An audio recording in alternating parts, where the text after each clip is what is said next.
inaugural, very first presentation on how to stay safe online.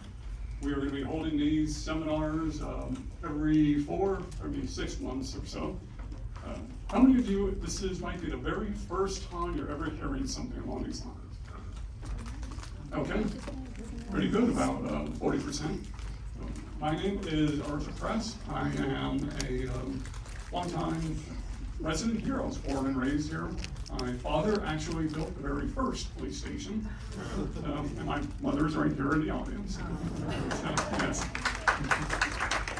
We've got two of the other officers who are going to be speaking as well.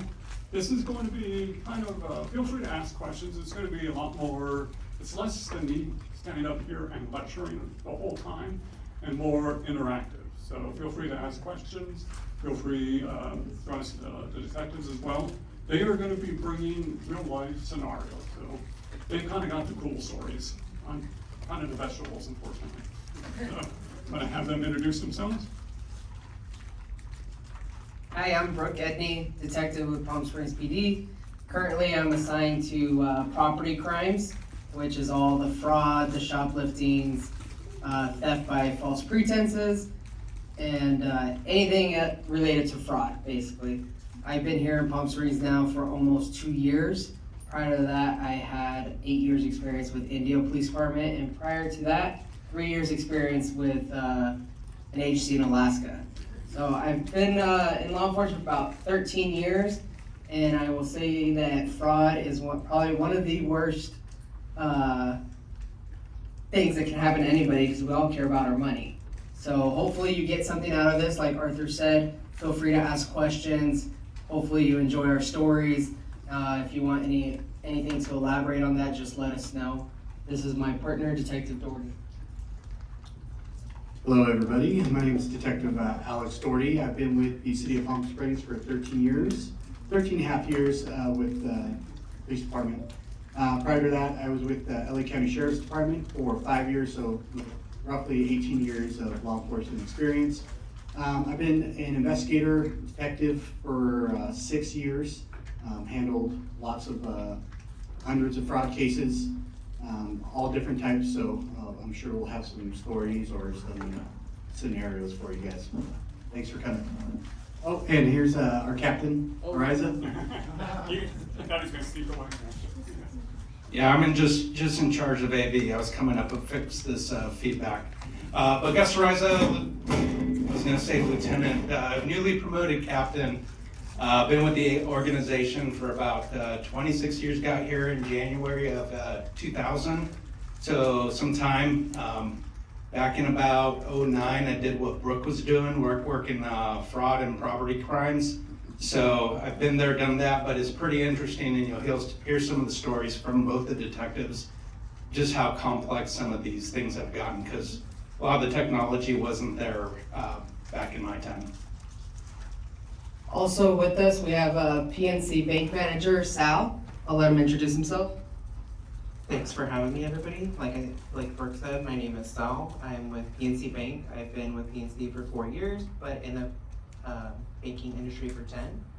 Just here to add some color on the banking side of it, some different things on how we kind of go at it when you're directed to come to the bank, and how we can support you on the bank side.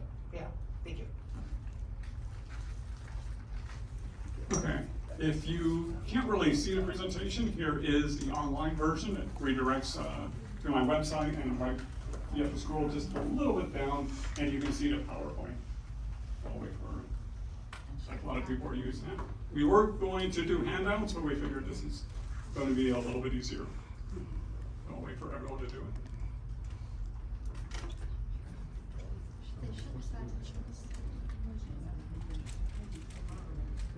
So in 2025, $16.6 billion was stolen, and that was stolen from Americans in 1 year.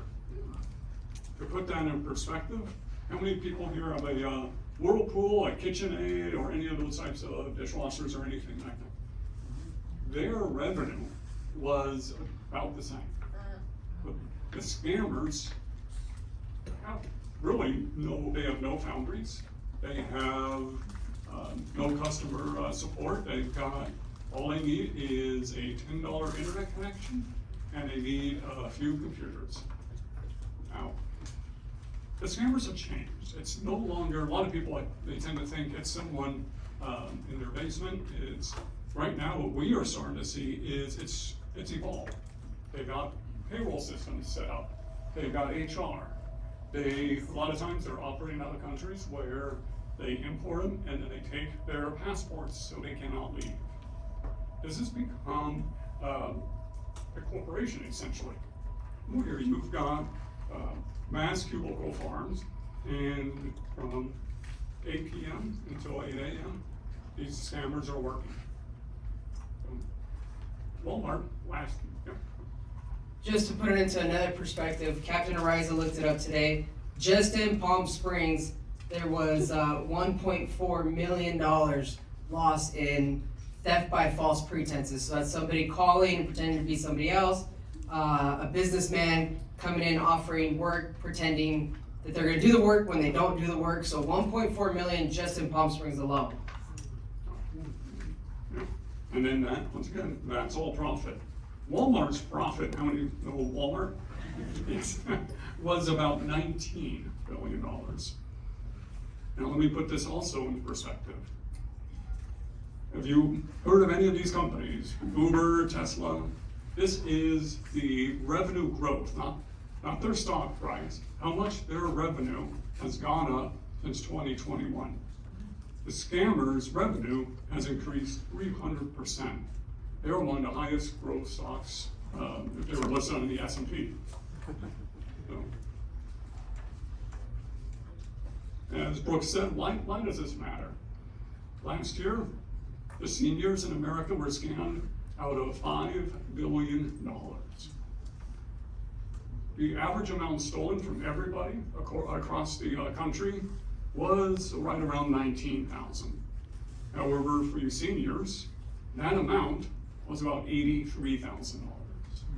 So they are targeting the seniors, and they're getting more money, almost 4 times the amount from seniors than they are people in their 20s and 30s. So when you have a market where, who are you going to target?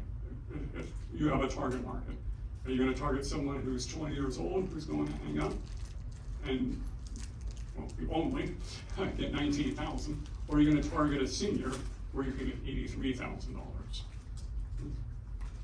So once again, we've gone over, already went over who I am.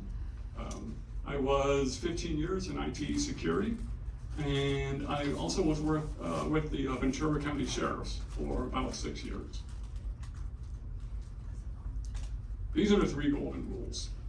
This is why you're here today. I'm gonna go through this quite a few times. You're probably gonna get sick and tired of hearing about it. However, what I found is when you repeat things often, you remember them. So these are the 3 golden rules. I'm gonna go over high level. First of all, be wary of the urgent. Scammers are gonna try to get you to act quickly.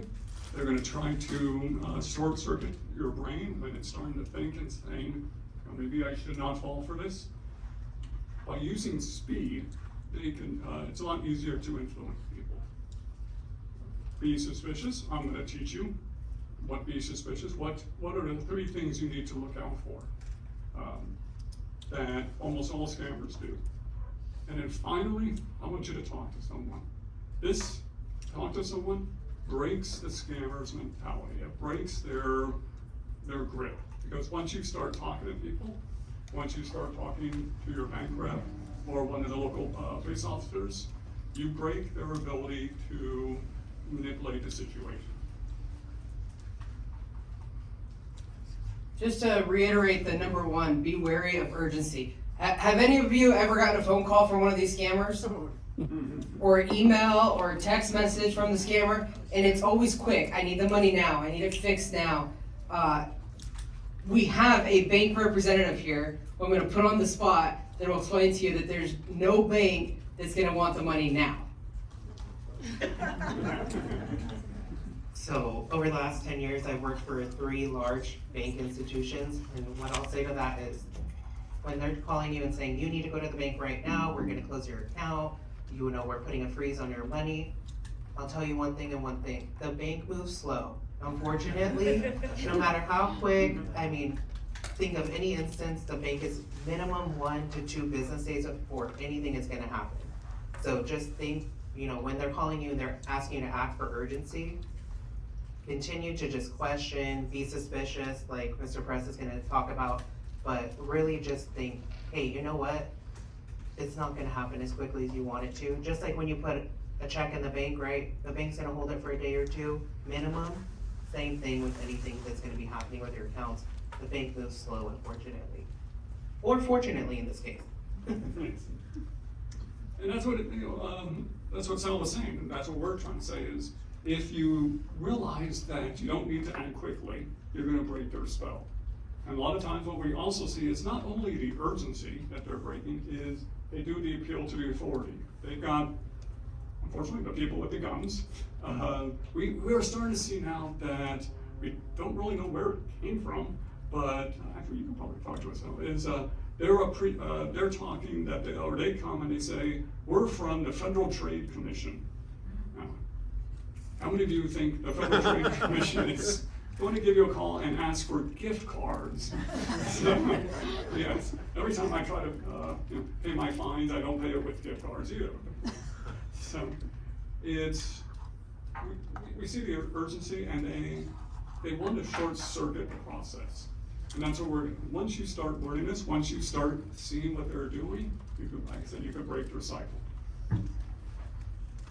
Just a real quick housekeeping, I forgot to mention the VA. If anybody needs to use a restroom, it's gonna be out these doors to the right, around the building.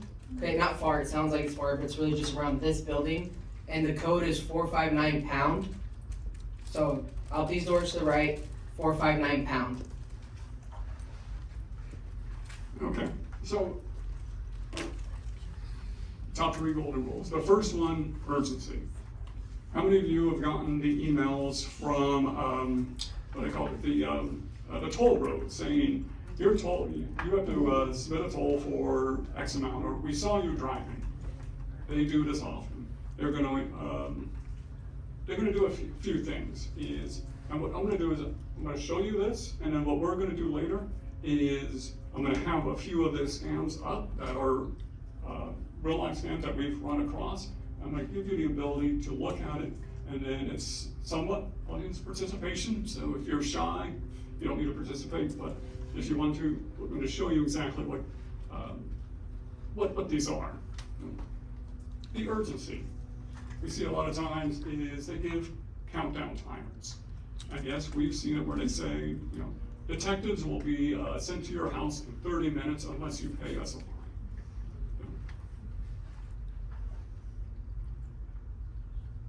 Be suspicious. Now, what does that mean? Your intuition will tell you a lot.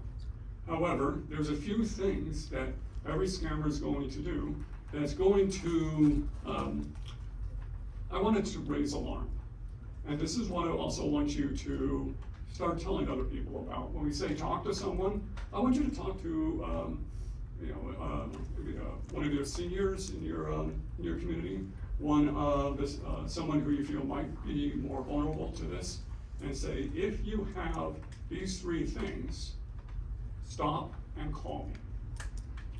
There's handouts in the back somewhere, I don't know where. It's a little 3x5 card, and it lists all of these. Well, what are the red? There they are. Okay. Thank you. Yep. So, what are the red flags? Scammers, they want remote access to your computer. Now, what that gives them is the ability, of course, to log on to your computer, but it also gives them access to almost everything in your life. How many of you have Google, where if you go to Amazon, it signs you in automatically? I hope everyone. Same thing with online banking, where you just do sign in. That password is stored inside of Google Chrome. It's what they do is they sign onto your computer, they open up a screen on their side, they open up Google Chrome, they slide it over to their side, and they can copy and paste every single one of your passwords. It's in plain text. All they have to do is a few mouse clicks, and they can snag every single solitary password. And then that is how they gain access to your email, to your online banking, they start buying things from Amazon, and then they can lock you out as well too. I don't know if we're gonna be talking about this, but, a good way to detect these, those link fraud scams, where you get an email saying, FedEx, you have a package that hasn't been delivered, and, you need to, come to the post office or wherever FedEx thing is to come pick it up, but you need to sign in, and there's a link there. And it says on top of the email, it looks like legit, and it says FedEx. What you can do is, if you click that FedEx, the sender for FedEx, it will show you what the email is, and it'll show you where the email came from.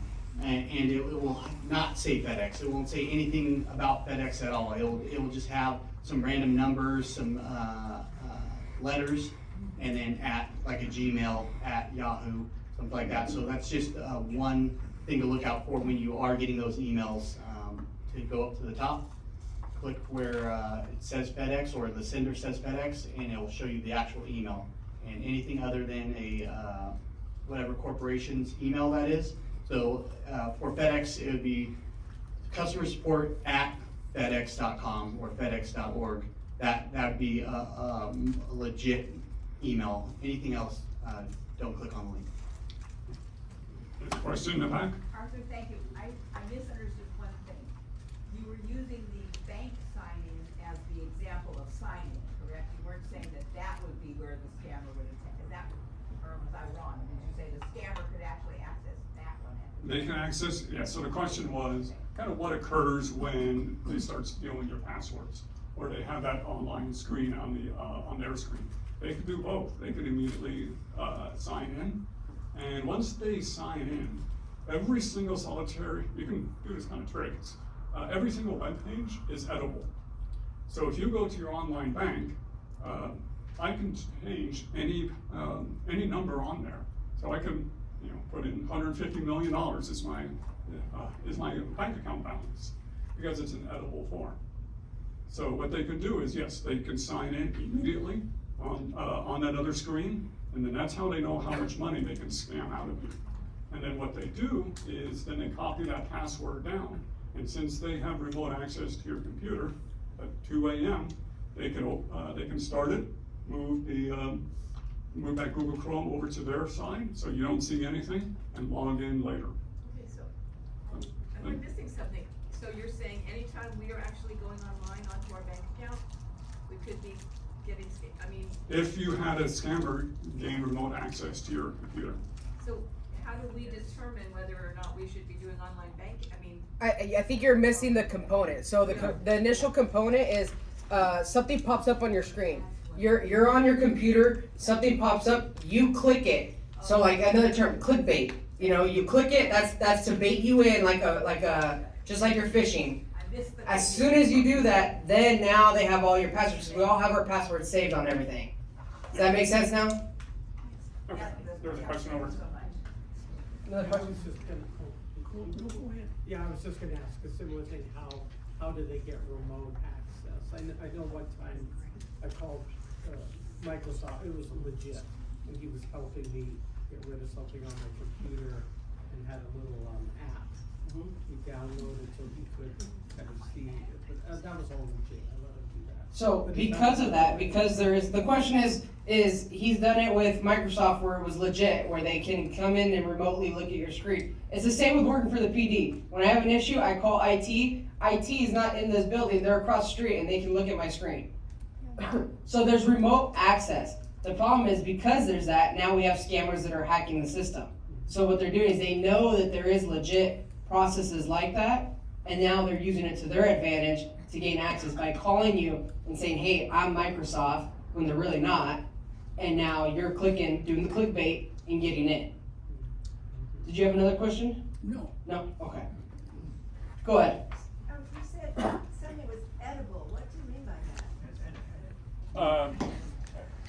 Editable. Not edibles. It's everything on any web page, including your bank, UBS. There is a special way you can go in and you can change that number. And that's how these scammers are going in. So you log on. So the next one is they ask for your login bank to get online to your B of A or something. What they do is they can go in and then they can change, and it looks like you received a refund of $250 or a charge of $250. And they can change that within a few seconds. And they would take a normal charge. Let's say you went to Subway and you had a $10 charge. They can change that and say Microsoft tech support, and it's for $499. And they can change any part of it. I think the word is editable. Yes, editable, yes, not edibles. Yes. And then the final red flag is they're gonna ask for gift cards. Or they're gonna ask for a payment in an odd way. So as Sal was saying, if a wire transfer is what, a day or so, that would take, yeah, that takes to accomplish it. With gift cards, Yeah, so typically when they're asking you to fund them or pay some type of fee or ransom, they're gonna ask for you to pay them in gift cards or some type of like electronic payment, right?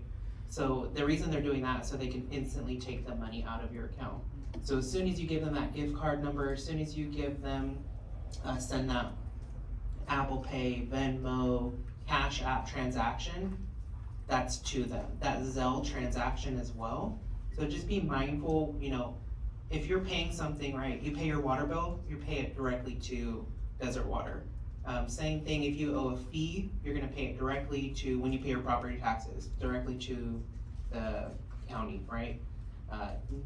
No one legitimate is gonna take a gift card or payment, nor do most people even want a gift card for a payment, right?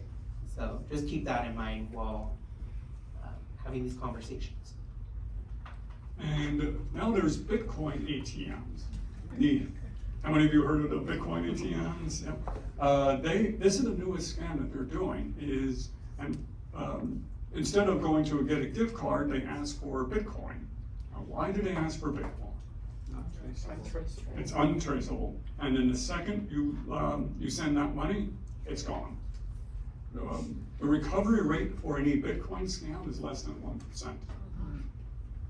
And it's slowly becoming one of the fastest scams out there. You mentioned the DMV toll road scam that was super popular. Yes. I told my mom once, I told her 100 times to delete it, to click it. If she says, I already clicked it, is it too late? Do you just monitor your account for the next day, for the next week? What do you do if you already clicked it? So that was a good question. If you did click on a link or something, do you know if she paid any money? No. Okay. So thankfully, that's a little bit less of a risk. If you click on it, what's going to occur is a lot of times you get sent to another website. We got computers where they're virtual computers, and we can edit or we could test these things out and see where they lead us to. I would not recommend doing it on your computer, but we've tested out, and most of the time it's just an online form, and we see them charging or saying you need to pay a $4.95 fee. People are like, oh, okay, I'll just go ahead and pay it, and they think nothing of it. Now, what have you given them? Access. Yep. Now they know your credit card, they know your credit card number, and most importantly, they know that in the future, you might start falling for these things. Then what do? What they start doing after this is, how many of you have been in sales and had leads before? So, Follow up. yes, it's the exact same thing. There's lead generation sites out there that they're charging, $4.95 for a toll road scam. And then they take these leads and they sell it to somebody else, and that's when they start getting the bigger and bigger scams. And then what we start seeing is somebody got scammed for $4.95. these guys are pretty inventive. What they start doing is then they start saying, oh, what I can do is I can get this person's money back. And they call you saying, we're from the toll roads, we need to refund you the money. And then, what do? They ask for remote access to your computer. Then they ask you to go online. So, with these red flags, and you'll see this in a bit, it doesn't matter what the scam is. They always come back to these three things. And then the final thing is, how many of you had the old, I like the old phone, the old school phone system where, or the physical phone where you can actually slam it down? Remember when you hated somebody? Yes. It's just not the same when you press a button. So just hang up the phone. And then take out your credit card, look on the back of a credit card and call that number. Don't call the number that was sent to you on an email. Do a Google lookup for PNC Bank, grab a business card, and call the number directly. I get a little bit ahead, but when you, actually, let me go on over here. Oh, yes. What happens if you did say all of that? Should you change your phone number or like your bank account, any of that? So the question was, if you did pay, what should you do next? You change your phone number, should you answer your credit card? First of all, never pay with your debit card. Why do you think you shouldn't pay with your debit card? Less protection. Yes, because it's your money that comes out. With the credit card, it's their money. So what you're gonna do is, you're gonna call up the credit card company and you're gonna say, I messed up, that $6.95 charge to the toll roads was incorrect. And then they are gonna place your account under a special watch there. And then finally, talk to someone. What I like to see is people here is you're gaining knowledge. Bring somebody next time that you feel would need this. And then what you want to do is, the most important thing is, I want you to tell the person, you can call me anytime, and I'm not going to shame you. I'm not going to put you down or insult you or say, how did you fall for this? Everyone knows that. Yeah, I just want to say, never be ashamed that you got taken. Yes. Talk to somebody, because staying by yourself and you've lost your money, or even if you did, it's not a shameful thing. Mm-hmm. Talk to somebody, because I know people that have done that and they don't tell anybody, and they're living with this and it really affects their lives. Talk to somebody, call the police. Yeah. There's always help. What's about the airport, people, and you see, In regards to talking to someone, don't talk to the scammer.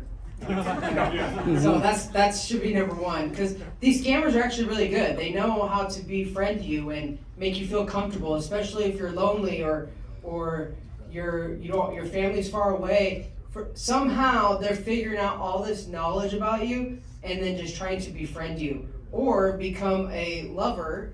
And what they're doing, I've seen it twice, where I'm working the airport on overtime, and this older gentleman is just standing there with flowers waiting and waiting and waiting, and he's maybe 56 years old, and the nice 25-year-old girl from somewhere else isn't showing up. That should be your first clue, but be careful, because they really are trying to be your friend and make you feel comfortable. We've seen it from time and time again. It goes into, hey, my car broke down. Oh, one of my family members just got in an accident. Can you send me some money? And they're really good. Makes you feel like, oh man, I really need to help this person out. I've seen a scammer talk to somebody for over a year. This relationship continued for a year. Who's heard of AI, artificial intelligence? It is crazy. You can make the voice resonate someone else, somebody to call you and say, hey, I'm in jail, or hey, I need help, and it sounds just like your relative. Ask somebody. Even if it's happened to you where you lost money, talk to somebody about it. If it hasn't happened to you but you get that phone call somebody about it. Say, hey, what does this sound like? Because most likely somebody from the outside is going to tell you, that doesn't sound right. And the other thing that we see is where they basically try to make you feel bad. We see it a lot with, they do child porn, they do a lot of things where it's, we're going to say the romance scam, where it's, you want your family to know that you've been scammed by this. We need to keep this just between us. You should not share this, because if you, what we'll do is we'll email every single one of your contacts here, and then give you a list of everyone they're going to email. So.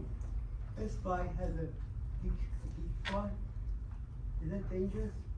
I'm sorry, I didn't hear the question. Is that dangerous? Geek squad. Is Geek Squad dangerous? Geeks? No. Okay. So one of the things, one of the questions we always get is, okay, so I allowed somebody on my computer, they've had remote access, what should I do? This is where you want to turn to Geek Squad. You want to turn to, your local computer guy or something. And what you're going to do is you're going to tell them, I want to make sure that remote software has been removed from my computer. There's these remote software that they can install, this where they could basically say it's Microsoft Tech Support. And you're like, oh, that's legit, I shouldn't delete that or remove that. And that's their back door into your computer. Just so everyone knows, this whole presentation spiel tonight isn't to make you scared. Okay? Live your life. Just be aware. Just if it walks like a duck, talk like a duck, it's probably a duck. If Geek Squad has something contacting you, go down to Best Buy and ask them, hey, I want to know, is this a real person? The same with banking stuff. If you're getting contacted by a bank, a fraud investigator saying there's fraud on your account, go down to the bank and ask them, hey, is there actually fraud on my account? Correct me if I'm wrong, they can give you that information being it's your account. 100%. Please come to the bank. Let them tell you before you give anybody information over the phone. Yes, and the other thing we see is Citibank calling, and they say, well, in order for us to refund your money, we need to tell us the last 3 transactions that you did, or we need you to log on to your bank. I guarantee you, Sal, that you can see every single transaction they've done. Yes, so, is there a question in the back? I was gonna mention that I think it's important to emphasize the importance of 2-factor authentication. Yes. As well as viewing email in preview mode, full mode, because it can launch malicious software in the background that you cannot see, and it is tracking what you're doing. Yes. I was thinking about doing a more hands-on course, but it gets very complex very quickly. 2-factor authentication, how many of you have that on your accounts right now?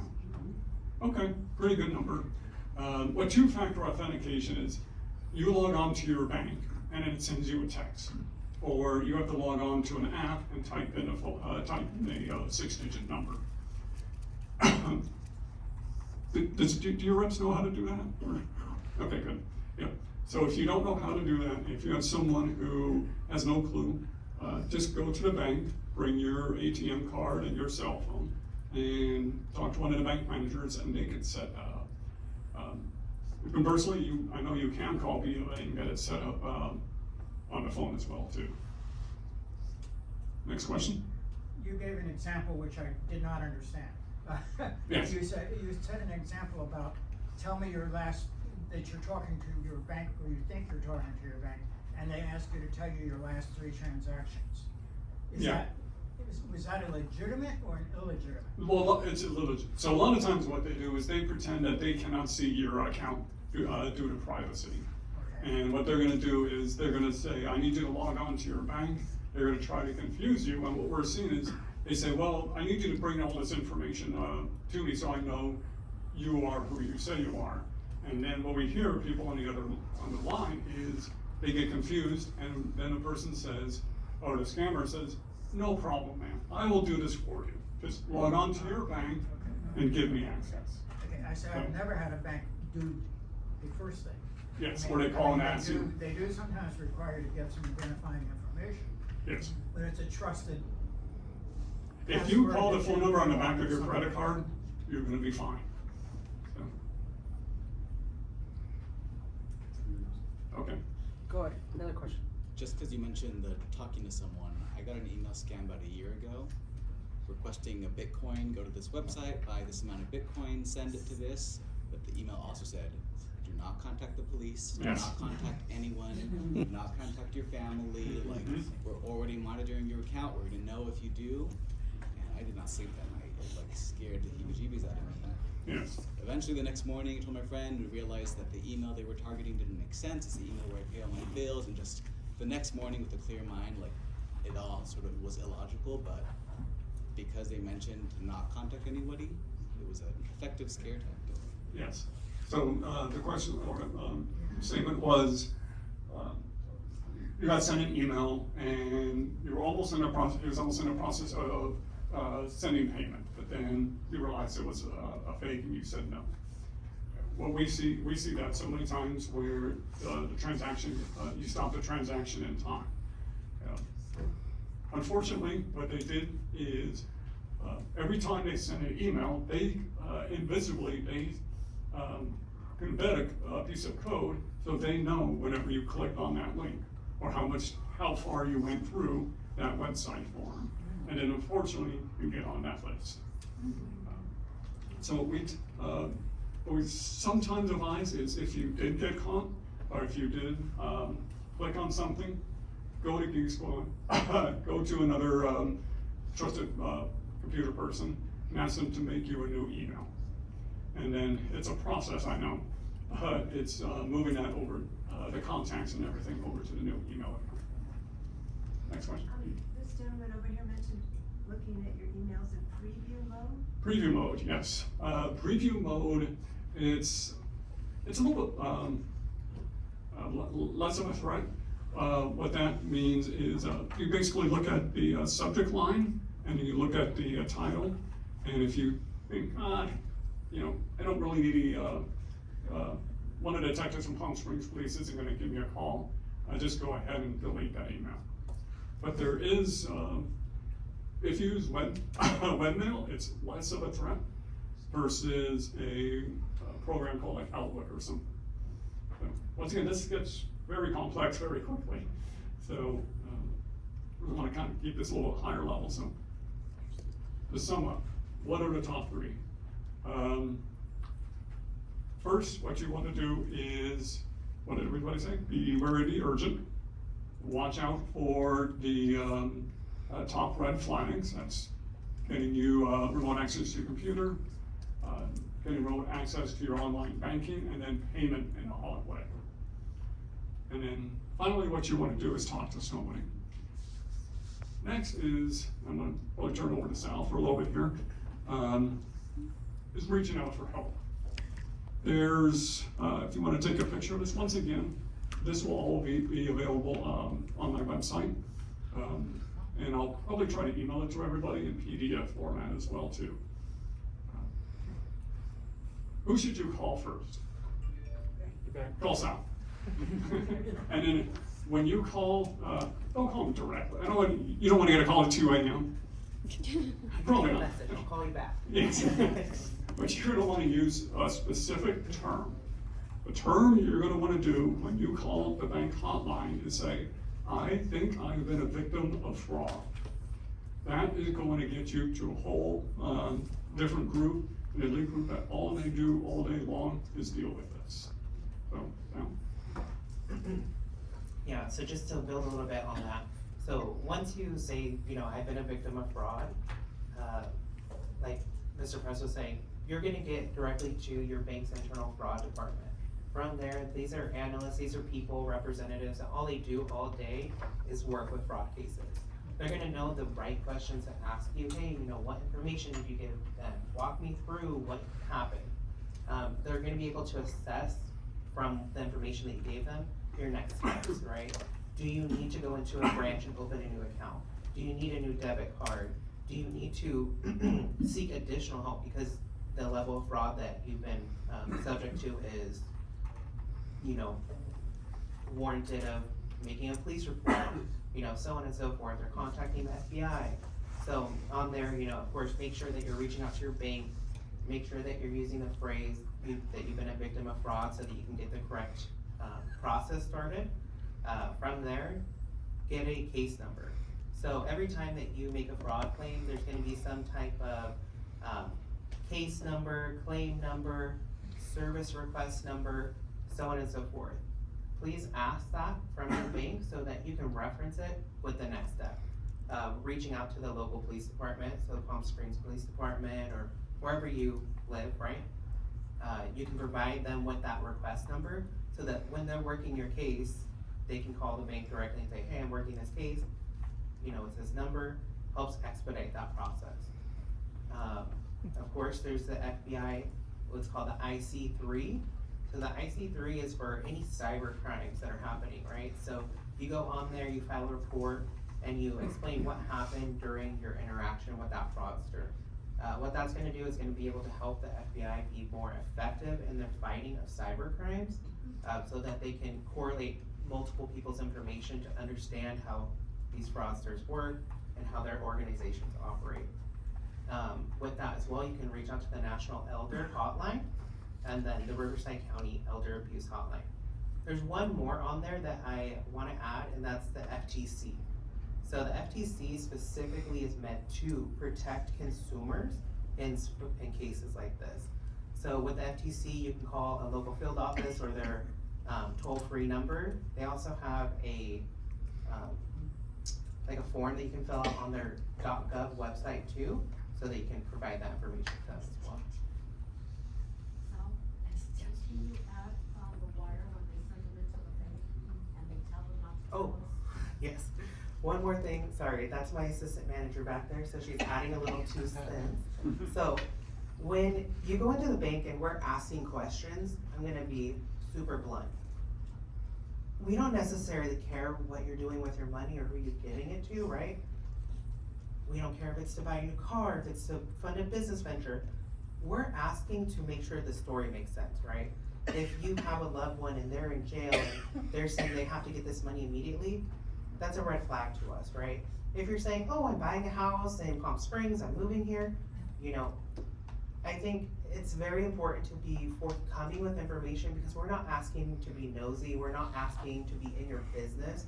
We're asking to ensure that we can mitigate fraud so that we can make sure and not help aid the fraud that's happening. We're asking to make sure that we can stop it. But yeah. Please let us know. Correct me if I'm wrong, Sal, you yourself as a bank person can't just call the police. No, yes, so I wanna put that out there too. So, due to privacy acts in the state of California, I can't just call Detective Brooke and say, hey, this is what's going on, can you reach out to this person? We have an internal process that we have to follow that unfortunately, I'm gonna go back to saying it, is slow. It's not as fast as we'd like it to be, it's not as efficient as we'd like it to be, but if something is happening, we cannot reach out directly to the police. We have an internal process, it takes a couple weeks for it to follow through. So if we advise you, hey, please reach out to the police department, file a police report, please, you know, so on and so forth, it's because we're trying to help you aid in your recovery of that money, to be able to get that money back from those fraudsters. But we can't directly correspond with the police. Yes. Do you ever just tell someone who's obviously being frauded, I'm sorry, but the numbers just aren't working, we can't do it right now? 99% of the time, yes. So, in the most gentle of ways, right? We'll let you know, hey, you know what, Mr. Press, this doesn't sound like it makes sense, right? Can you help me understand why you're sending these people money, or why you're, you know, wanting to pull out $10,000 to go to Walgreens and buy gift cards or money orders, so on and so forth. Goes back to what I was saying. We're not asking to be nosy, we're asking to connect the dots to help you not fall victim to that fraud. Thank you for sharing that. Could you put some context to frequency? I think it would be important for people to realize just how common these situations are. So, when I worked at a larger bank that had a very large market share, right? we were getting anywhere from 10 to 15 people per day that had fraud. From as little as a $5 charge on their credit card where it starts, to sending out wires, sending out money orders, sending gift cards in the thousands of dollars. So it's the frequency in which people are getting frauded is immense, and it's happening very quickly. So don't, you know, as hurtful as it is, be aware that it's not a shameful thing that's happened. It's something that has happened. We have to work and make sure that we can help you, protect you from it in the future. So, thanks. I wanted to say that it's very important. I know most of us grew up when we used to get a bank statement every month. They all want us to get the online one because it's cheaper, and that's okay. But there are time limits on if somebody can scam you, you may not know it. You need to check your bank statement every month, because I just read a story about a couple, they were on vacation, they got scammed and they didn't know it. They got home, they didn't check their bank statement. It was their brokerage account, and they lost the money. They're fighting to get it back, but they didn't check their statement within the window, 39, whatever their financial institution had. They may not get that money back. So it is very key that you check your bank statement every month. We all get lazy. I don't check mine every month, but I do, I try. But it is something that's your protection, to see what's going on with your money. You Yes, know? and you wanna set up alerts on your bank account as well too. I do that, yeah. And then set it up for your parents. And we got it where, I think it was about 2 or 3 years ago, Mom was buying a few gift cards for some people at Bank East. My brother kept getting these text alerts, and there were fraud alerts, and they stopped her credit card and everything. It was legit, but that was one of the triggers, is we had a fraud alert on our card. So what we're gonna do now, we're gonna go through about 2 or 3 scams. We talk in theory. Theory is great, but what I find is once you start looking at these emails, even before they get in, we're not gonna go into once you all the way through the scam, is prevention is the best course. And no, I didn't want to scare anyone, so, but we want to empower you. And this is part of the empowering, where I'm gonna have you look at a few of the emails, look at a few of the text messages, and then show me where the urgency is, where the red flags, and then talking to someone that's a little less. But there are an insane amount of scams. This was, yes, so this, I don't want you to look at this. Yes, it's super tiny. Yes, the font is, you're not gonna read it. These are the top 100 scams that have been classified. There's about 250. It doesn't matter the scam. Know what are the top red flags. You get the red flags, it doesn't matter what the scam is called. So, does everybody remember the top 3? Okay. This is one I got last year, out of the blue, and in the first part, you were like, oh, it's Wells Fargo, and there's a scam for $249. So what's going to occur with the refund scam is you're going to call this phone number, and the phone number is going to be a scammer on the other end. And what they're going to want to do is they're going to want to gain access to your computer. So,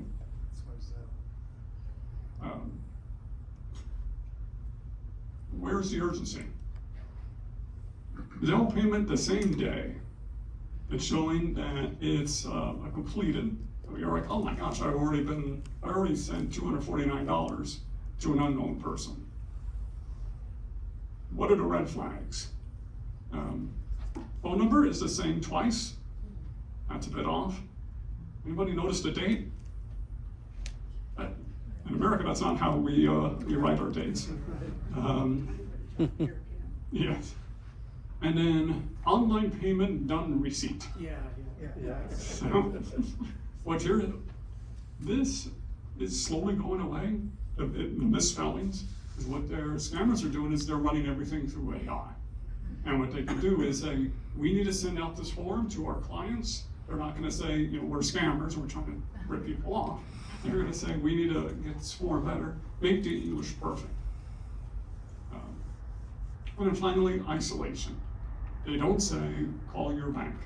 They say, call this phone number. And then they also included the Financial Protection Bureau. Same phone number. That's weird. But what did you learn? There's a fake countdown. What they've got is a fake status of showing that the payment has been completed. And the suspicious part is there's a lot of misspellings. This is another example. A lot of these scams they're not trying, all they want to do is get you on the phone. It's not necessarily what they write in here. So they say, oh, I've got a refund of this amount. What I want you to do, okay, let's go back. Where can you identify urgency? Can someone help me out? Within 30 minutes. Yes. On hold caps. Yes. I've never got through the IRS in 30 minutes. Yeah, that's true. Into furniture. Get better customer service. Yes. They can't spell. Oh, yes. No, not respond within 30 minutes may lead to treat of your ERISA fund. Email Yes. address is wrong. Yes. Thank you. Who said that? Well, I heard it over. Email address is wrong. That is one of the key ones. And this is what I was talking about a little earlier is, just like you pointed out, is when you're, I believe prior to this, it just said, Internal Revenue Services, and then when you click on that title, this email is what's gonna come up. And like I said, this is not anything that, this institution or IRS would have, with securetax.org. That doesn't, and if you're not sure, all you gotta do is go to the website, their actual website, and look in, they'll have that contact information with this at whatever that is, IRS.org. Or Gov too, Yeah. G-O-V. Yep, so that's what I was talking about a little earlier. This is actually probably one of the better ones. Usually they just like a bunch of letters, a bunch of numbers, make no sense, but still, like, verify. Before you send any money, verify it, you know, rather than just sending it right away. Another thing is the IRS never admits mistakes. You didn't generate part of the Yes. And the IRS will never send you an email. The detectives will never send you an email. So it's just being a little bit more cautious on what you're seeing on each one of these. And the government email would end in GOV. Yes. Yep. Well, the IRS would not send you an email stating the amount of the refund. No, and the IRS only sends you, if you thought banks were slow. So, once again, the urgency, the red flags, the phone number. What should you do if you did suspect something? If you're like, wow, this looks pretty legit from the IRS, what's the first thing you should do? Go to the IRS website. Go to the irs.gov website and then wait on hold for 8 hours. So, Call your tax advisor. yes. Yep. Okay, so what do we learn? The urgency. They're always gonna try to be pressuring you. And so here's the last example, and then we're gonna get into stories here. How many of you have ever had, when you've gone to a website, all of a sudden the computer starts talking to you and saying, there is a virus, there are viruses on your computer, or you get a pop-up like this. This is one of the tech support scams. This is one of the oldest scams, where they give you a fake phone number and they ask you to give them a call. Now what we're seeing a lot more now is they say, we've noticed illegal material on your computer. Once again, they're doing the shame. They want to isolate you. You will feel less need to call, or you don't want to call Geek Squad. And if there's something that's incorrect or something illegal on your computer. How does that end up getting on our computer at all? Good question. How does that end up on the computer? If you go to a website and maybe mistype one of the letters, so instead of going to CNN, you go to CNN, what they can do is they buy all these domains, and then they put up these fake ads. Facebook has a lot of these, where it's a fake ad that someone has purchased, and it hasn't run through Facebook's algorithm yet. Now, Facebook has done something very interesting with scammers. So if you want to run an ad, let's say 1 million impressions on Facebook, they might charge you $100. If you're a scammer and you've been hit up in Facebook's algorithm, they will now charge you $150. They make more money. So that's not exactly an incentive for them to be cutting back on these scams. So let's, for this final one, let's go through. Where is the urgency? Hold on, what's the takeaway from that, however? Don't go on Facebook, what's the takeaway?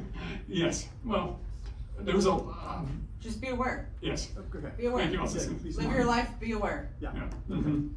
Yeah, I don't want to scare you, but Too. But when you're on Facebook and you see things, in the top right hand or left hand, sometimes at the bottom, it'll say paid production or paid content or something like that. That means that's an ad. So that means that they're paying to put that in front of you. That's not like an organic post from one of your friends. That's not a post from a loved one. Someone is paying to put this ad in front of you. So just be aware while you're clicking it, oh, this is an ad that someone's putting in front of me. And you don't know what their ulterior motive is. Are they putting it in because they're a local business in town, or have you never even heard of it? Then why click it? Right. You know, Because the pants look good. yes. facts.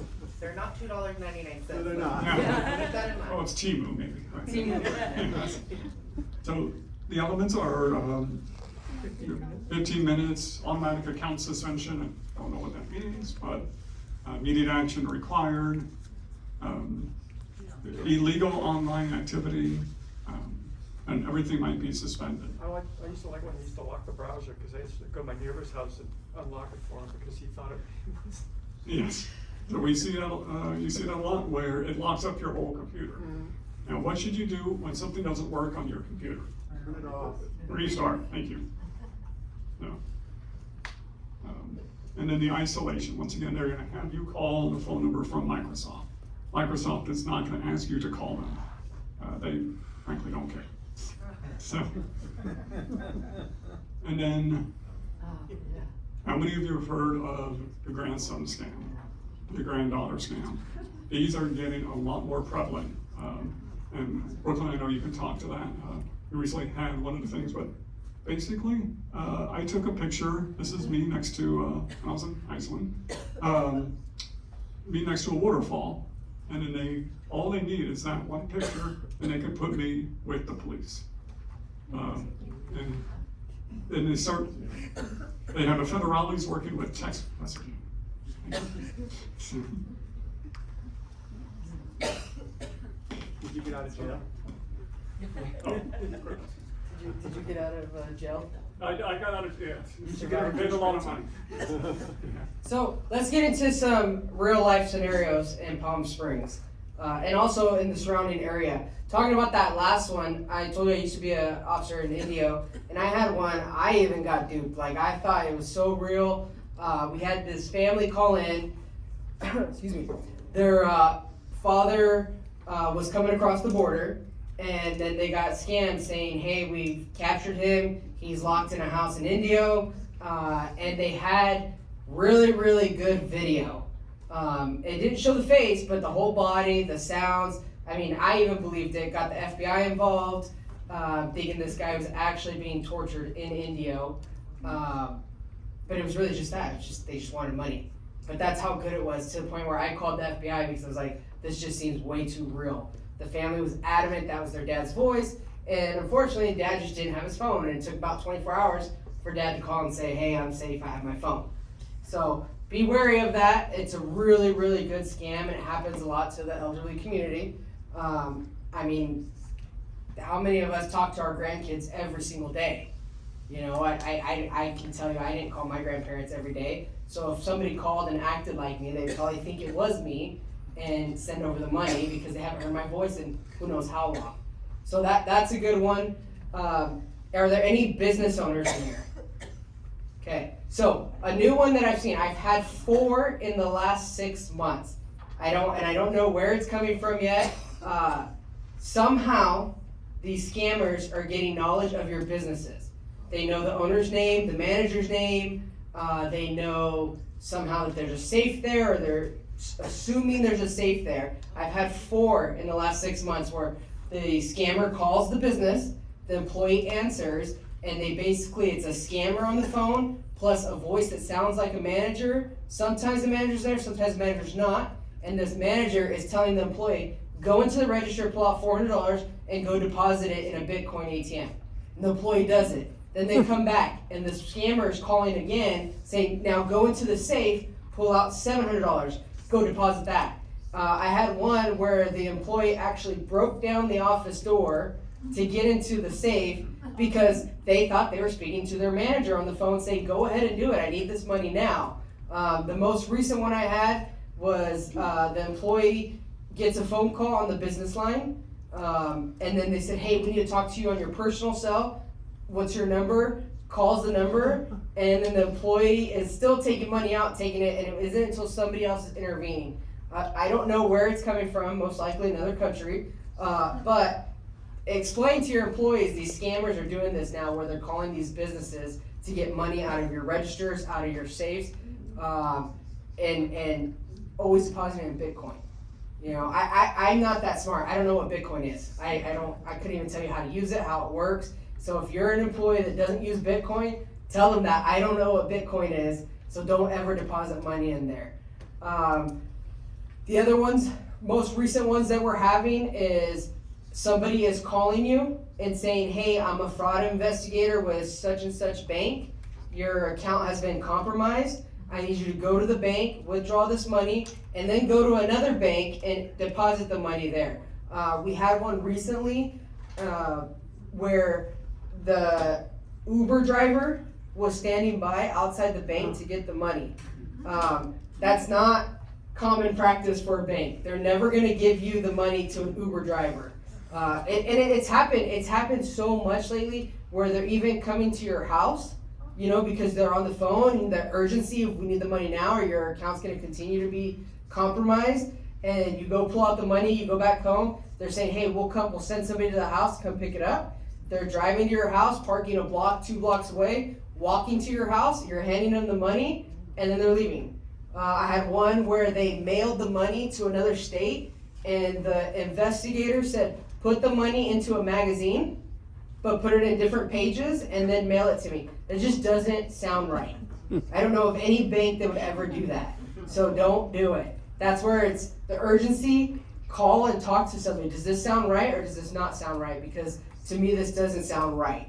I know Detective Doherty had a pretty big one that was part of that 1.4 million I was talking about last year that I'm sure would be willing to share.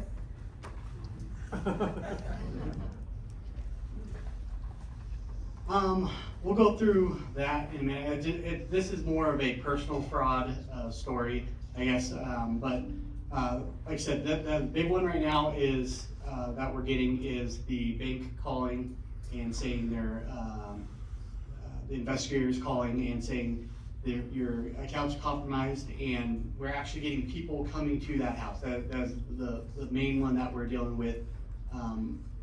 So be aware of that.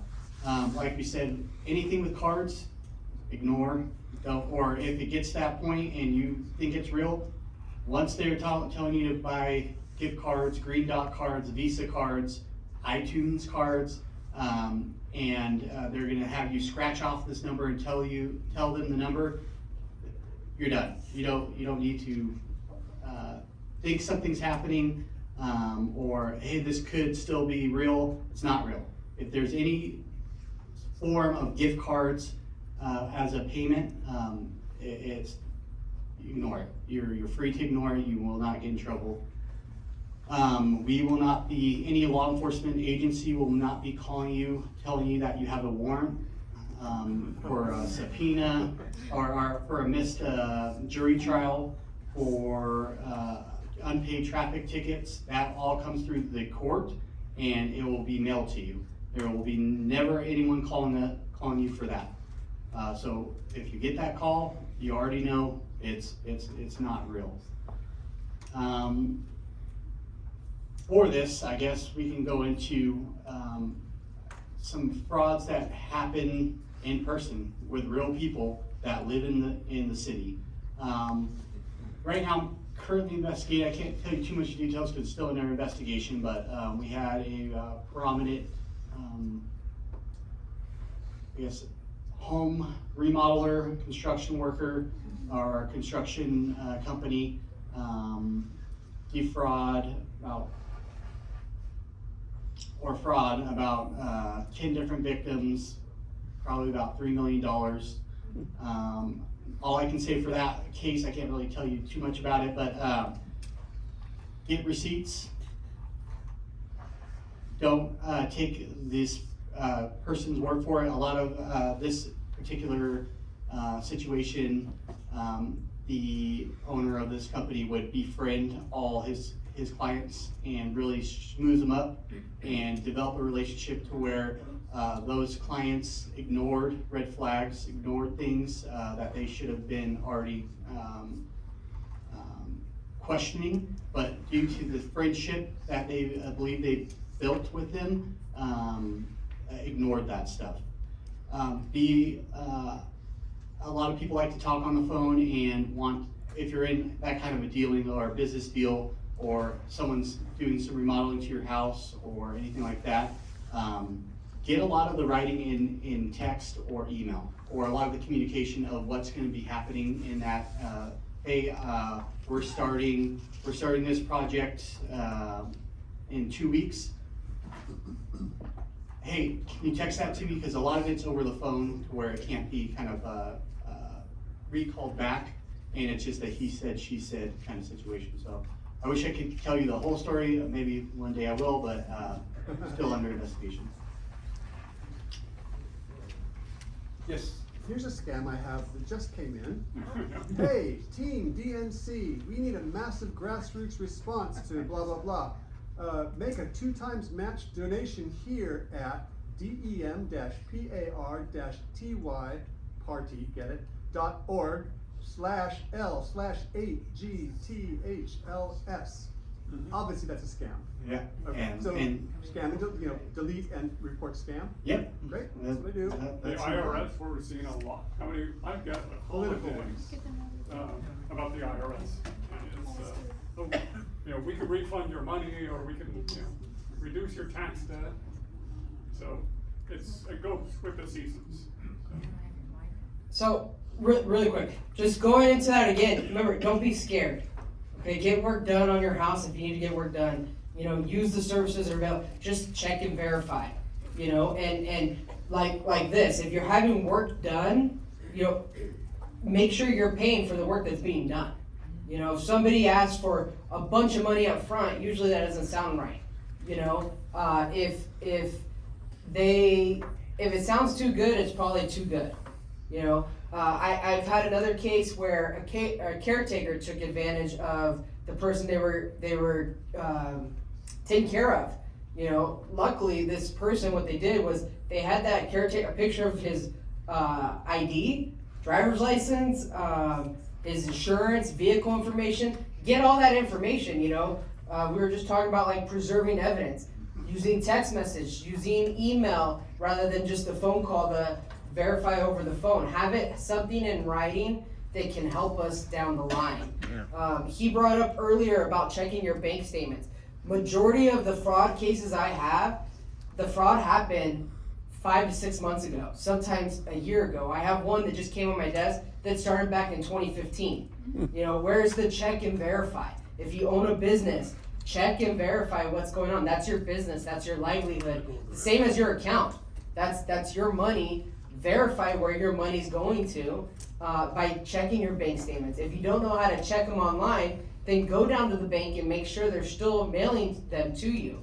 It's an option. You can either enroll online or get them still mailed to you. Make sure that they're still doing that so that you can check your statements out. You had a question in the back? Well, I was just gonna say, Bank of America will occasionally say a fraud thing, that did you do this amount? And put yes or no, or recall if you didn't. And I trust those because anything along that line that could be more suspicious? So the question was basically like an alert from the bank saying, did you spend this amount? I personally have not seen one where somebody got frauded off of that. I've gotten those text messages and I just respond yes. You know, because usually it's very specific and it comes right after you made the charge. The message will come in and say, did you just make this charge at this location, or give you some sort of information on the location for this amount? That's pretty specific. Can you speak to that? Yeah, so I wanted to add a little bit to that. So when the bank is texting you for those specific things to verify, transaction, banks only communicate with their customers via short codes. So those are 6-digit numbers that are assigned to banks to communicate via text. You can find those short codes on any one of your bank's websites. So if you go to wellsfargo.com and you go to the search bar and you put in short code phone number, Wells Fargo will give you a list. PNC, Bank of America, and that's one way that you can verify to make sure that that is truly your bank. Banks are not gonna they're not going to text you from a 9-digit number unless you have a private bank or you have a very close connection with someone that you know in person. But those automatic ones will always come from a short code. 6 digits? 6 digits. 6 digits. So that was a good point to bring up. I didn't even know that about the short codes. And I didn't even know you could look it up. So again, check and verify. You know, it's pretty specific. The amount you just spent, the location you're just at, that's pretty specific. Usually when it's fraud, there has to be some sort of clickbait first. Okay, not that specific information, something that you click on first to get them access into what's going on in your daily life, if that makes sense. Okay, so let's talk a little bit safety. I know this whole thing's been about safety, and I don't want you to fear about living your life and using your card or using the online accounts, just be smart about it. All these new apps, like dating apps, Marketplace, OfferUp, Craigslist, be safe about people that you're buying stuff from. If you're going to buy something off OfferUp, tell them, hey, meet me at the police department in the front parking lot. And if they don't do it, usually that's the first clue. In cop world, we call that a clue. If they're not willing to meet you in front of the police department, probably it's because they're trying to scam you. If they're saying they can't show you the object or they can't meet with you first, just send them the money. That's usually a scam.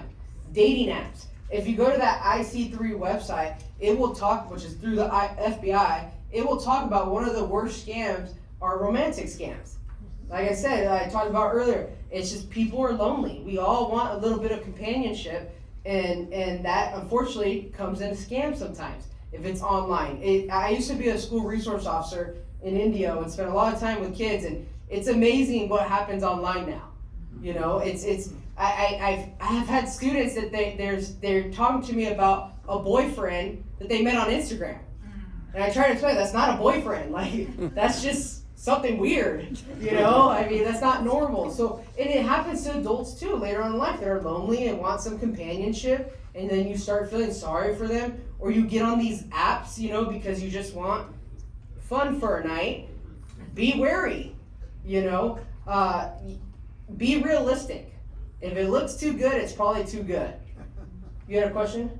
So my scam was really scary because it told me to come to the Palm Springs Police Department and that they were gonna arrest me and fingerprint me and all this stuff, and then I had to go to a bonds place. So the question is, or the statement was, her scam was scary because she had to come to the Palm Springs Police Department. Another very common scam, okay? No police department is going to tell you, come down here or you're gonna get arrested, or you're going to get arrested when you get down here, okay? They're gonna call you, identify themselves, so check and verify. Say I call you, hey ma'am, I'm Detective Eddie, Palm Springs PD. Are you willing to come down and talk to me? Yeah, but give me a second. Hang up, you have the number, call the police department and say, hey, is this a real person? And they just call me. They will call me and say, hey, did you just call this person? They can even from dispatch transfer you to my direct line. So check and verify. We had one in Indio that was really bad. They were calling and they were impersonating one of our actual sergeants. They're saying, hey, we're Sergeant so-and-so of the Indio Police Department. You have a warrant out for your arrest. All this nonsense. And people were believing it because they know that sergeant who's been there for 20+ years. So it made it seem real. All this information's online. You can get anybody's information online. So if I'm gonna scam you, what's your first name? Steve. Steve. So let's say Steve Smith, okay? I'm gonna scam Steve. I'm gonna go online. I know Steve and I know his phone number. So I'm gonna go online. I'm gonna pay White Pages, People Finder, $20, and I'm gonna find Steve's address. I'm gonna find his relatives. I'm gonna find other phone numbers he's used. I may find if there's any criminal history. I may find any associates. Now I'm a scammer. All I lost was $20. Now I'm gonna call Steve and say, hey, I know this about you, and I need your money to resolve any of these issues. That happens. I go back to my time in India. As an officer, I used People Finder one time, paid $20. That's how I found one of my suspects. Because all I had was a name and a phone number. I had nothing else. So I paid $20. Found out where they lived, what city they were in, and sent that local police department over there to arrest them.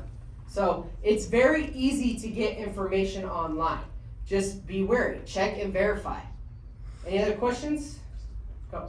The case you were originally talking about in India, what is, like you were saying it went to the FBI level, for the scammer, what are they hoping to get out of that? Like would they ever get money from the FBI or what's their goal with? No. So the question was about the incident I had in India where I got the FBI involved. Their goal is not to get to me. Their goal is the person by saying, hey, you need to give us another $1,000 to get your dad out. Or you need to give us another $500. And then this is what I'm seeing the new trend is I need to get $200 from you. You send the $200. Hey, it came, but it's not clear, and I need you to send another $200. And then, oh, it's there, but you know what? Now it's another $200 because they're taking advantage of the victim. If you're sending it the money and you're willingly sending it, and within 30 seconds you're sending it, they know you have the money. So now it's like, oh, okay, actually, you know what? I need another $200 more. I have one recently that started like that. It was, hey, I need $400, and the victim was like, I don't have 400. I can give you 60 right now. Okay. Person said 60. Oh, you know what? My manager said they can't accept that. I need 200. Okay, now they sent 200. And then it was, again, the manager said you can't do that. I need the full amount. So this person just kept sending it, thinking it was for a legitimate reason. Another one that's popped up a couple times is websites. Be wary of these websites. So there's websites out there, easy money, fast money, verify it's a real company. Just as easy as it is to get your information, it's easy to create a website.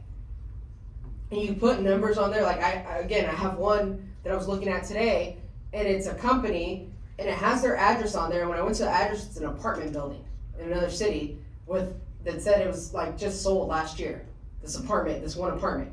That doesn't make sense. What bank is gonna loan you money out of an apartment? That just screams fraud. So check and verify, and I get it. Times get rough, we may need money, or just like the companionship, we're down in the dumps and that little bit of help and it sounds good that you're approved. But we're all pretty smart. We know if our credit's not great, we're probably not gonna get approved for a loan. So if you know your credit's not great, and you know you have issues paying stuff on time, and now you're approved for a $3,000 loan, that is most likely not legit. It just doesn't happen that way. Very rarely. Any other questions? I don't have questions, but the County of Riverside offers you to pay your taxes through various means, and they have a third-party vendor that they allow you to pay through. And through that third-party vendor, they have all the banks up there. And then you click on that, and then you put your bank information in there, and you can pay your property taxes. I think that's just an open thing for fraud, because if someone hacks into that third-party vendor, they got you put a username, your password, all that other stuff in there. So I wouldn't recommend using that method to pay your property taxes, because they're coming out, you know what I'm saying? I haven't had any cases like that. I don't know if you have. So I can't say that it is getting hacked. But yeah, you're right. It very well could be. Anything can get hacked, But just, again, check and verify. I do know that it is becoming common with these third-party vendors and putting your info in. And I've done it, on other things, not property taxes, but other things that I've had to pay for. And it's like, we need you to attach your bank info. And again, I'm a little worried too, but that's where I go back, look up the website, try to see if it's a real website. check the phone numbers there, call the phone numbers, check the address, look up the address, and then obviously I tell everybody, Google's your best friend. I rely on Google more than anything in the world. Google, has anybody been frauded by this company? And see what the reviews are. It all pops up. I don't know if you've heard of Reddit or other, like even just Yahoo chat rooms or whatever. They'll say like people will speak to this and say, hey, I've been frauded by that company before by using this third party vendor. Well, I'm probably not going to use that. That's too much of a risk for me. Go ahead. Recently I received a postcard in the mail said there was a class action settlement suit, and the card requested me to complete my social security number and so forth, and so I don't think that's legit. I didn't respond to it. Yeah. So usually those, I've gotten those too. I've never responded. However, I've had a coworker at a previous area that would, and actually would be a part of these class action lawsuits. But there's a website you can go to get a part of, I don't know the website off the top of my head, but Google does. But you can go to this website and usually it'll tell you if those class action lawsuits are legit. You know, but I would probably go more the internet route of trying to figure it out if it is or not. I wouldn't just mail in that information. Go ahead. Do you do this kind of training for businesses based on that scenario? So this is the first one we've had with Arthur. I know previously they usually try to do a fraud training. Have I personally done with the business? No. But this is, I just got my fourth one this week. And so now I'm kind of like, okay, they're starting to see a trend and might get into that.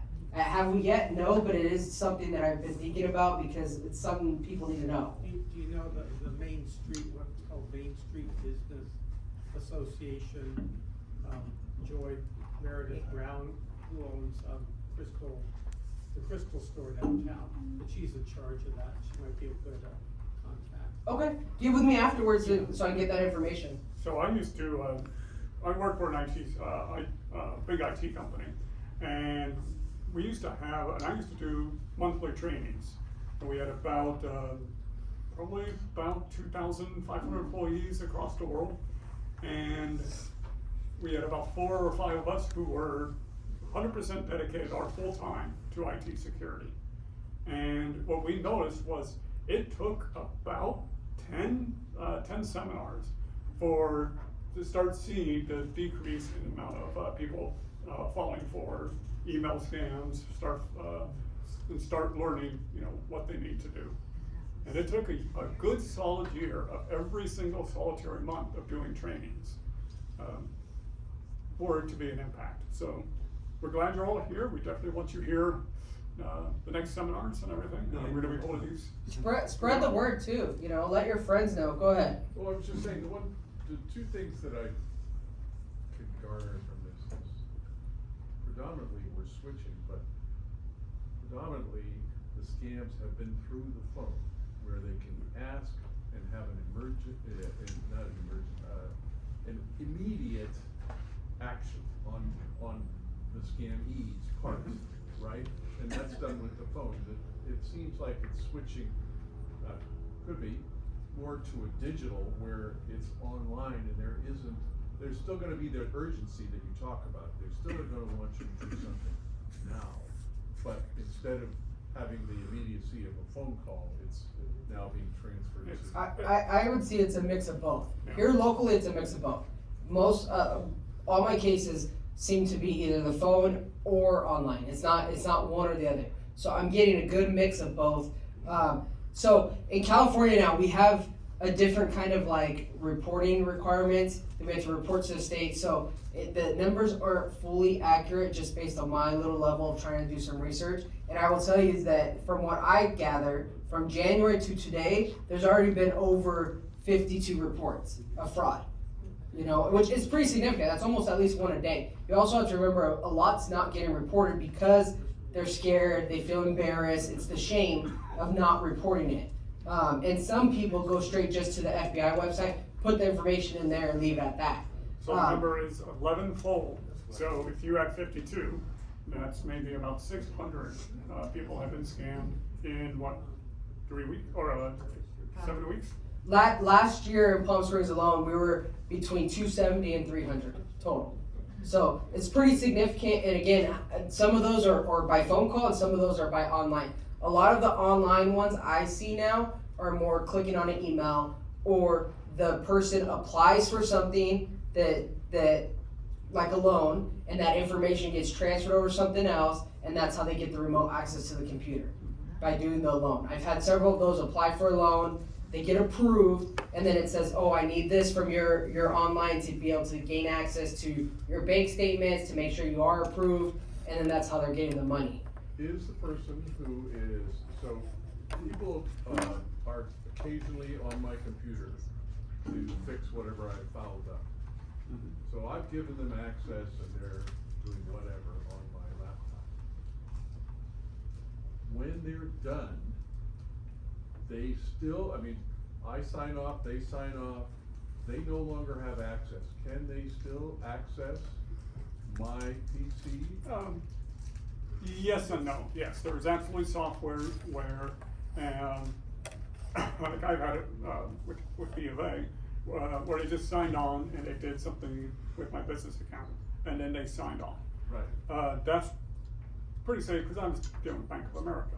But if you're dealing with somebody you don't really know, yes, they can install programs like TeamViewer, where anytime they can access your computer at any time. Did you have a question in the back? More of a comment. I'm a certified fraud examiner. All I do is business fraud. So to the person that has a question, I'd be happy to offer my services. We do it all the time. Yes, I've seen companies that require you to sign your name before they do the printouts of the documents. On the corner of Ramon and Gene Autry is a dentist. Try it. And when I go there, they always tell me I have to sign my name on this device, and then they give you a document. And they don't want to show the paperwork until your name is on it. So, and I've seen that too. I think that's a way of verifying, signing that you received it.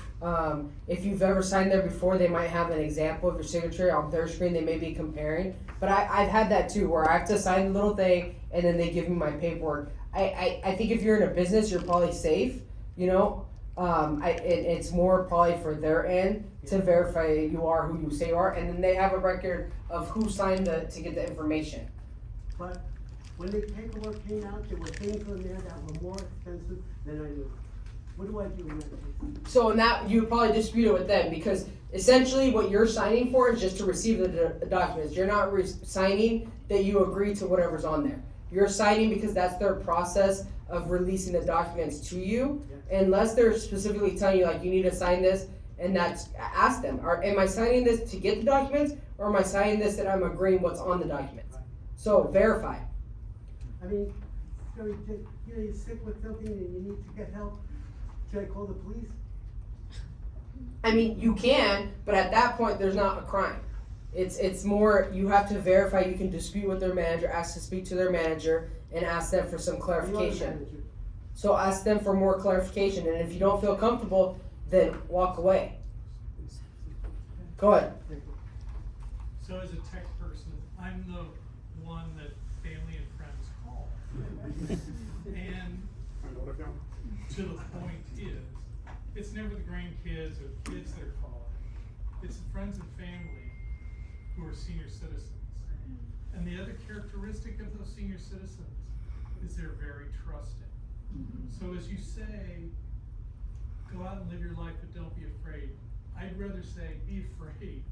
I'd rather have them overly cautious than not cautious enough. In fact, our friend Captain Mariette Aza over here, Gus, will tell you he's helped me with some of our local residents in the past. And some of these stories, I'm glad you mentioned that they don't all get reported.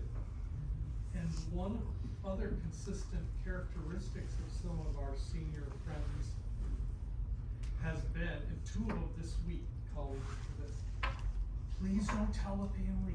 Please don't tell the family. they'll be concerned about me living independently anymore, and I don't wanna lose my independence.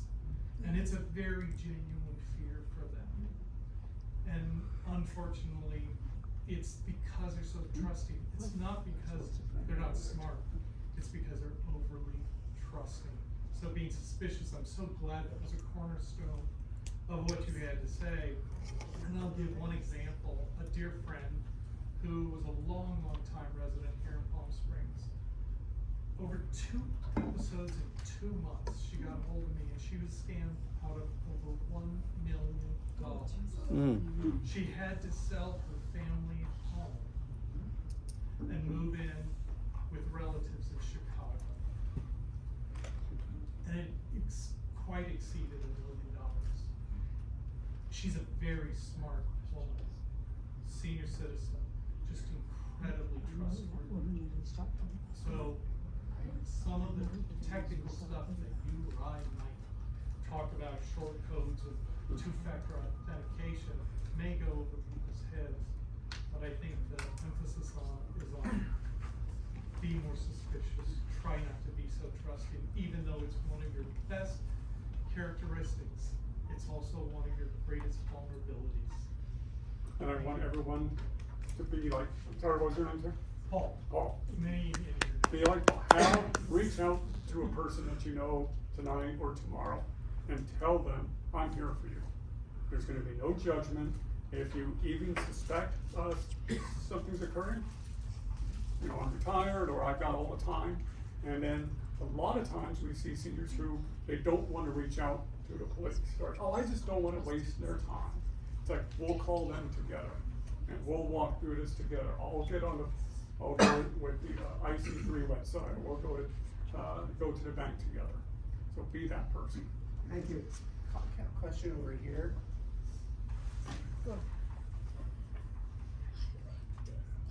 I'm a deaf person. I do not get voice telephone calls as the rest of the people in this room do, except for my friend Stan here. He can't hear either. We get phone calls through what's called a video phone, and that's actually on my television.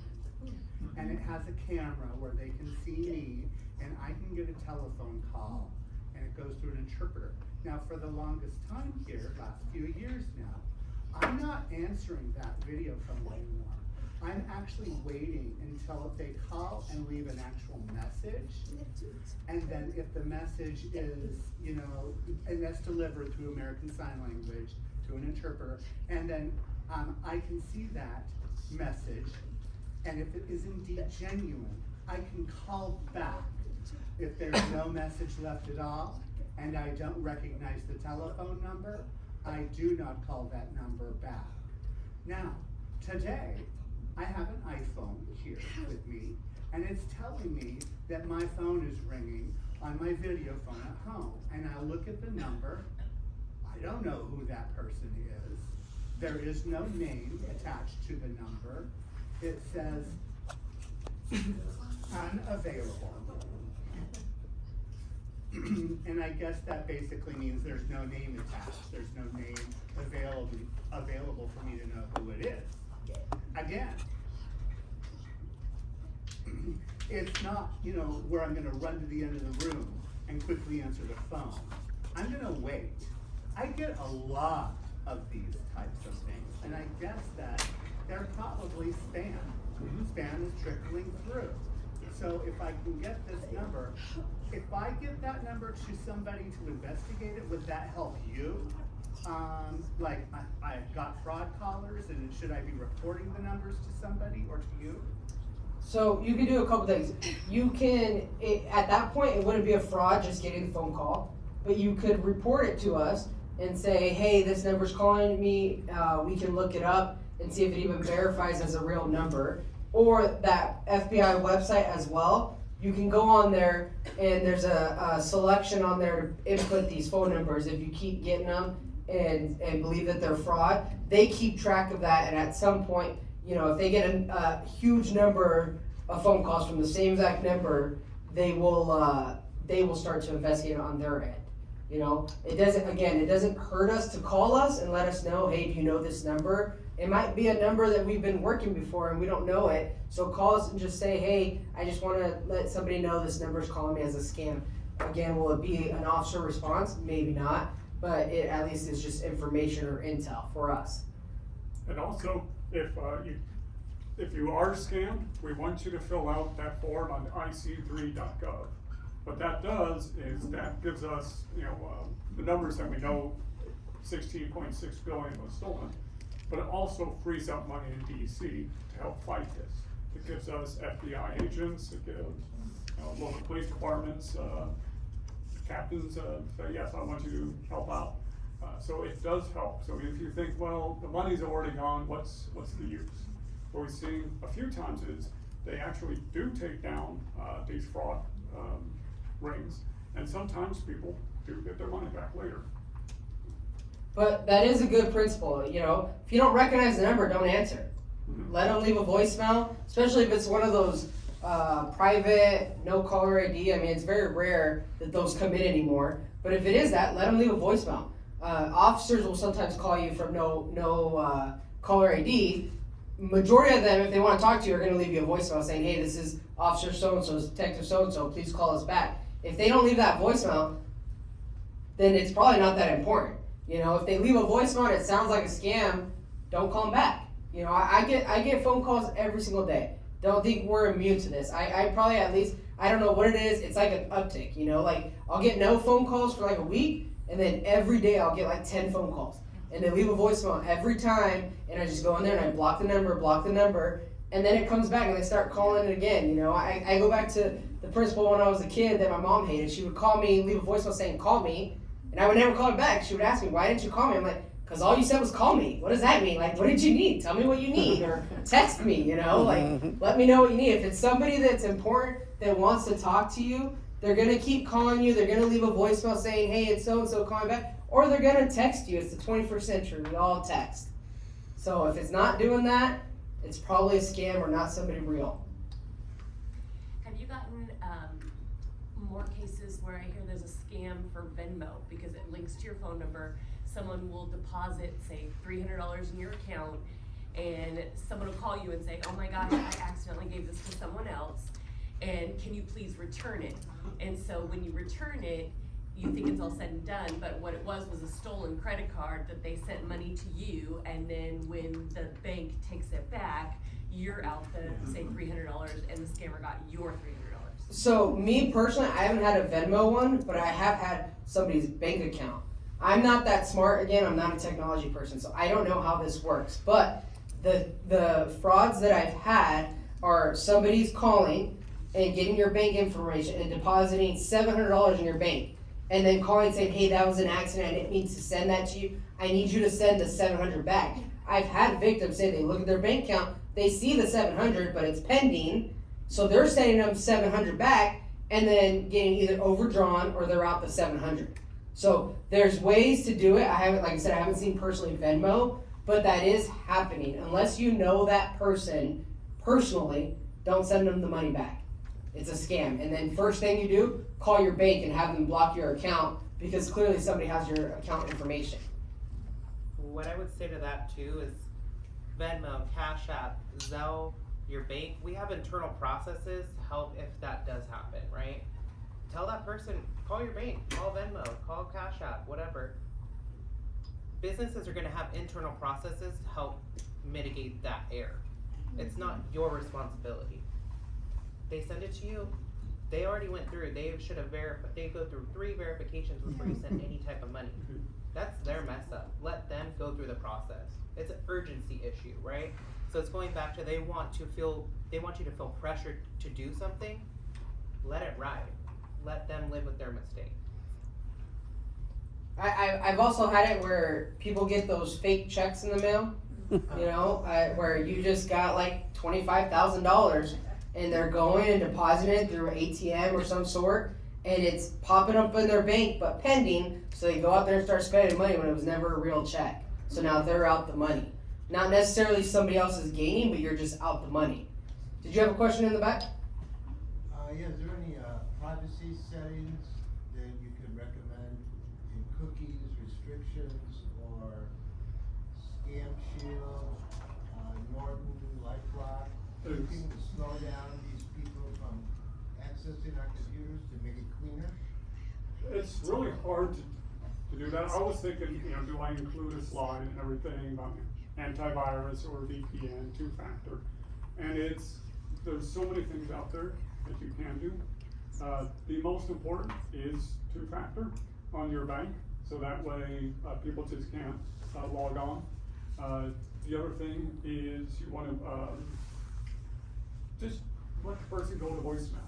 There's not too many computer programs out there that will stop these scams.